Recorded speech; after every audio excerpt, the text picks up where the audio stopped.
I got interested in vampires, and I tried it the first time when I was 15, and it just felt really good. Sure. Yeah.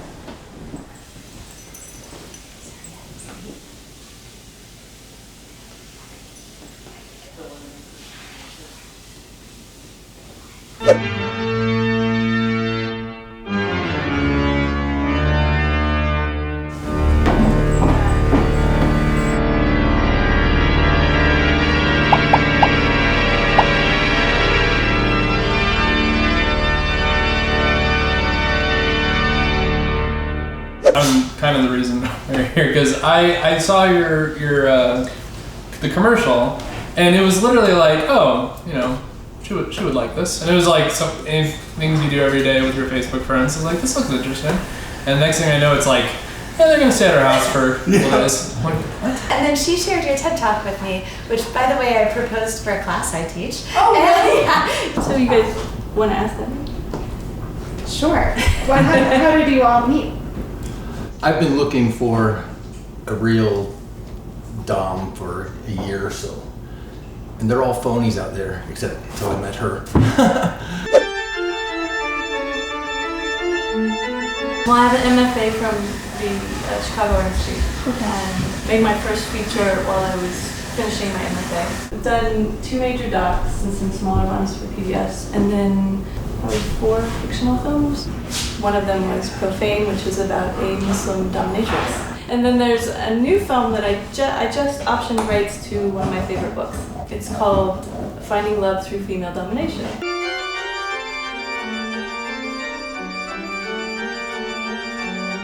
Our first doc with a distributor who basically made a bunch of DVDs and just stored them. Didn't do much promotion, didn't do any promotion. Just thought it would sell on its own because of the topic. And ended up having boxes and boxes of DVDs and not making a cent. So we offered to pay him to give us the DVDs and give us the movie back, and he was resistant to that, but then his partner finally said, just take them. So we got our movie back. Well, I'm so glad you reached out. Yeah, I had to. I was like, RVs, vampires, Vampires, it's right. the whole thing. Filmmaking, yeah.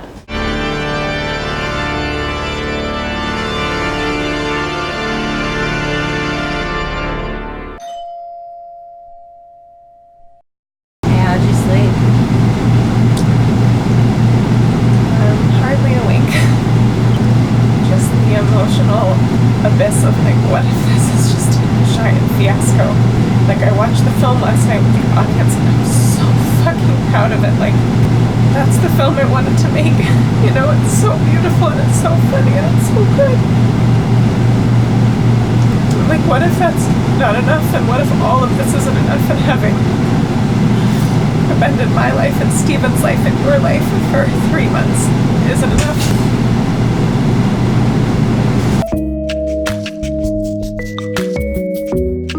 Well, this week we got our first numbers showed up on our dashboard for digital sales, and they are referred to as iTunes estimates. What do estimates mean? We don't know. iTunes have the actual numbers instantaneously. What are they estimating? We have no idea. But they're the first digital numbers we have, and so we're going to share them with you. They are devastating.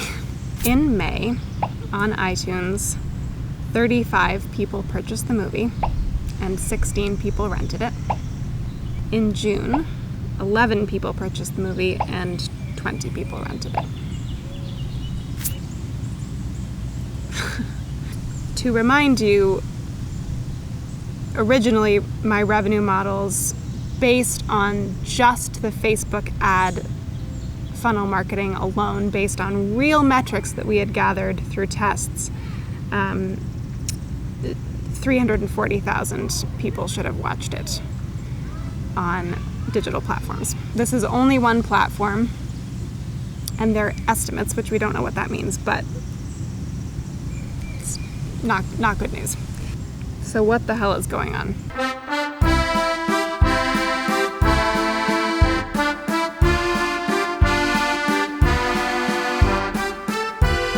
We know for a fact that they do because, again, when we ran the ad tests with the same creative, meaning the same ad, the same trailer for the movie, we had a click-through rate that was 17%, which is more than 3 times the industry average for Facebook ads.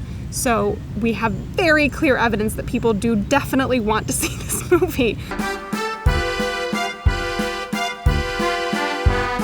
The Facebook ads to get people to buy tickets to the in-person events are working, which again is shocking because we're only in places for one night and you have to leave your house to do that. But those ads are working.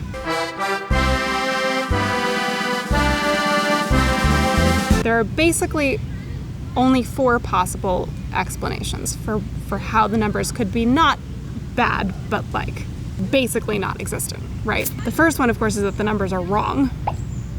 They're estimates, we don't know what that means. We'll get the real numbers in somewhere between 1 and 4 months from now. And of course, we'll share those with you when we get them. The second explanation is that people hate iTunes specifically. And there is actually some evidence to back this up because we ran 3 separate ad campaigns on Facebook targeting people who use iTunes, Amazon, and Google Play. And those were separate ads, and the click-through rate for Amazon on those ads was 11%. The click-through rate on the Google Play ads was 8%, and the click-through rate on iTunes was 1%. This isn't scientific, but anecdotally, every time somebody has said to me that they've watched the movie, they have said Amazon almost every single time, so that's possible. The third possibility is that there's some weird intersection demographically where the people who like iTunes also don't like our movie. But that seems very unlikely. And then, of course, there's the fourth possible explanation, which is where we have to walk right up to the cliff and look down into the abyss, which is that there is the distinct possibility that people will simply not pay for movies online anymore. Because it is possible that subscription-based models like Netflix, like Hulu, like Amazon Prime, like HBO Go, have trained us to expect great content for free. And that potentially even $2.99 is too high a price point. That maybe actually there is no price point at which somebody will take out their credit card and actually pay for a movie online. And in my heart of hearts, if I'm being totally honest, that's what I think is going on. The disconnect between the interest in the movie and the purchasing of the movie online is so vast. It's not a little off. It's like not even in the same universe. And I think the only real explanation for that is that people just won't pay for movies. Okay, so here's this other thing. This morning, Stephen found an article about Netflix and what's happened to Netflix's numbers. So Netflix in its last quarter lost 126,000 subscribers, which is its biggest hit ever. Also, its forecast for that quarter was 5 million new subscriptions, and they got 2.5 million. So I think that thing that we've all known would happen since Netflix set us on this path is happening, which is that they have now become the snake that's eating its own tail. And there's too much content. Everyone expects great content for free, and fundamentally that is not a sustainable proposition. So now we can all go cry for a week. I think we can grieve. This is very, very bad news. And then I think we need to put our cowgirl boots on and start collectively working together to try to solve for X. X is, what is the new model? How do you make money? So I stand by 100% what I said last episode, which is that this tour has revealed a lot of things to a lot of people. It has been the experience of ripping back a floorboard and discovering that the entire floor and foundation of the house is rotten. However, the one thing that is the golden egg in all of this is those in-person experiences. So here's what we're gonna do. Here's what we're gonna do for the remainder of this tour and for Bite Me. We're gonna keep having awesome in-person screenings through the end of the tour. After the tour is over, I'm gonna take a month off from this movie because I am more exhausted than I can possibly describe. And we are leaving it all on the table with this tour, and I need to recuperate. I think the great news is we don't have a distribution deal, so we own all of our rights, which means that we now have every possibility of exploiting all of our ancillary rights ourselves over time. The undeniable benefit of the tour, even if it didn't drive digital sales in real time, is that we have now built and demonstrated an audience for this movie. So we have footage, we have testimonials on footage, we have pictures of people in costumes, we have numbers, we have an email list, we have almost 7,000 likes on our Facebook page, we have YouTube subscribers. We now have a real audience foundation upon which anything else can be built, and which we can take now to any third-party platform or country or territory internationally and say, like, look, like, we've done the lift, we've done the main lift for you. Now help us amplify that out into bigger profits. So the revenue model now has to change. I mean, we'll wait and see if the digital numbers are better when they actually come back for real and come back for all the platforms, but probably realistically, after the tour, we're gonna have to start cobbling together as many alternate revenue streams as possible to try to make up our financial goals. But now we know. And now you know. And that's really important.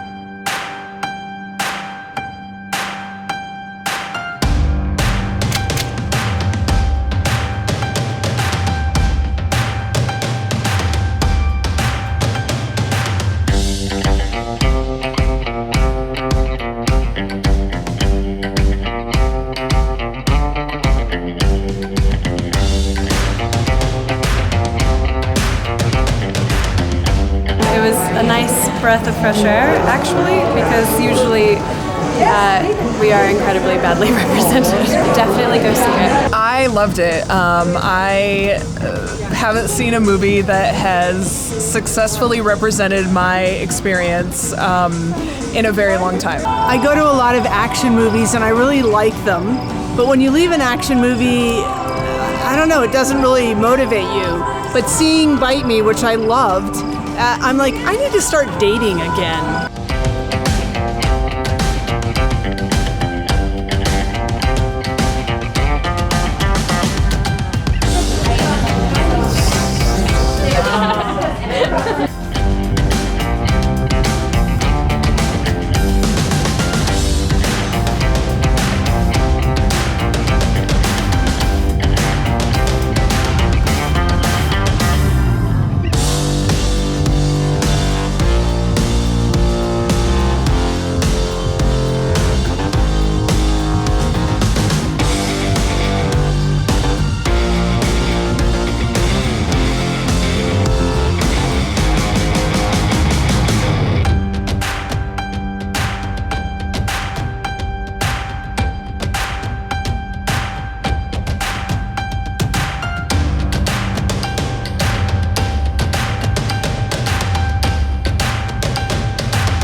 My name is John Goss. I own the Glenwood Vaudeville Review here in Glenwood Springs, Colorado. We've been open for 10 years. And I happen to have a very rare, unique instrument here called a 1918 Wurlitzer photo player. It used to play all the music and sound effects for the very early silent movies. I'm going to give you a very quick example of what it does and how it works. 1, 2, all the pipes. I'm going to make all the noises of the fun stuff.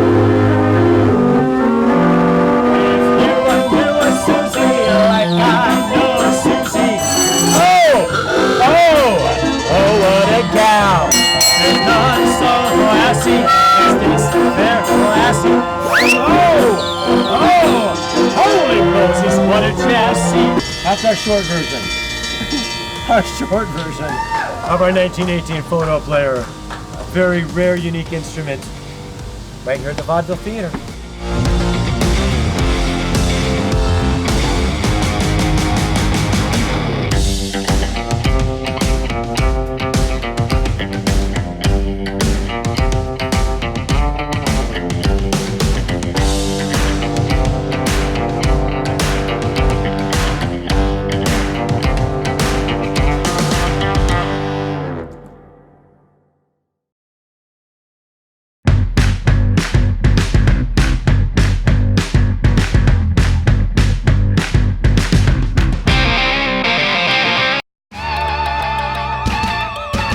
I just recently did an episode of Gothic Homemaking where I featured all of the different coffin-shaped items in here, and as you might imagine in a Gothic lair, you know, coffin shapes are a bit ubiquitous. Have you ever slept in a coffin? I have. You have? I have slept in a coffin, yes. What was that like? I absolutely loved it. I thoroughly enjoyed it. I love the sensory deprivation of it. You know, I'm someone who really likes to sleep, and in a pure, blissful, serene darkness. Without sound, without It's definitely going to be dark in there, right? Oh yeah, you know, you just can close that lid. But I don't think I can sleep in a coffin because I sleep in the fecal position. That's what it's called, right? Fecal. No, it's not a typo. I sleep. I'm kidding. A little concerned for your sheets. Yes, as you should be. I sleep in the fetal position. I want to have my legs crossed, and I want to have my little wubby. I want to hold my little bat. You have a wubby? Yeah, I have a little bat plush that I hold when I sleep. Aww. Yeah, it's cute. That's adorable. And I don't think that I can do that in a coffin. I mean, you could if you got like a double wide. Yeah, double wide coffin. Absolutely. Coffin for two. All right, you talked me into it. Okay. I'll give it a shot. Perfect. And then I get to stay in it, right? Well, you're gonna have to talk to your wife and your girlfriend. They're fine. They're fine with that? Oh, yeah. Well, things just got colorful here at the Lair of Voltaire. You know, just screw the rest of the city. Let's get out of here. Okay.